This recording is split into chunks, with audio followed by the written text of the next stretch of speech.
Did you know that everything about your smartphone traces back to a garage in the Bay Area? It was here that a young visionary named Steve Jobs began challenging the norms of technology. But before Apple, before the genius auras and keynote presentations, Steve was just a curious child in San Francisco. From a young age, adopted Steve showed an intense charisma toward innovation. Fascinated by electronics, he forged his path, leading him to Reed College, where he swiftly discovered that conventional education wasn't meant for him. One semester in, Steve made a daring decision to drop out, chasing a different kind of learning, the hands-on kind.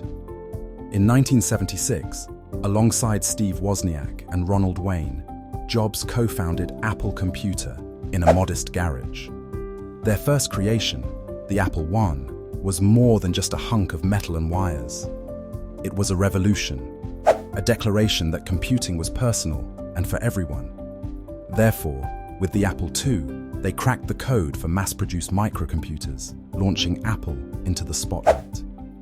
But the story doesn't stop there. In 1984, the launch of the Macintosh introduced the world to a user-friendly interface, reshaping computing forever. Despite these successes, Steve faced setbacks. In a dramatic turn of events, he left Apple in 1985 after internal disputes. But instead of fading, Jobs took a bold step, creating Next, a company that pushed boundaries on futuristic computing. Meanwhile, Apple began to falter, a giant losing its way. Yet, fate, or perhaps destiny, wasn't finished with Steve Jobs. By 1997, Apple welcomed its prodigal pioneer back, acquiring Next, and with Steve's return came a creative renaissance.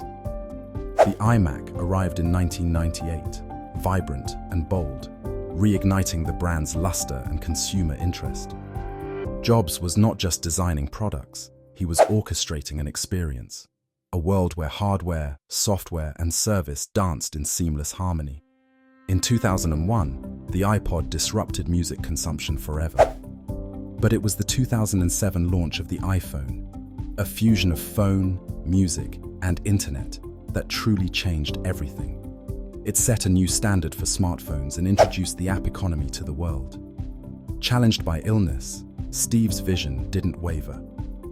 Diagnosed with pancreatic cancer in 2004, he worked tirelessly, crafting an empire until his final days in 2011. So what of his legacy? Steve Jobs wasn't merely a creator of gadgets. He was a conjurer of change, a symbol of relentless innovation and unyielding faith in potential.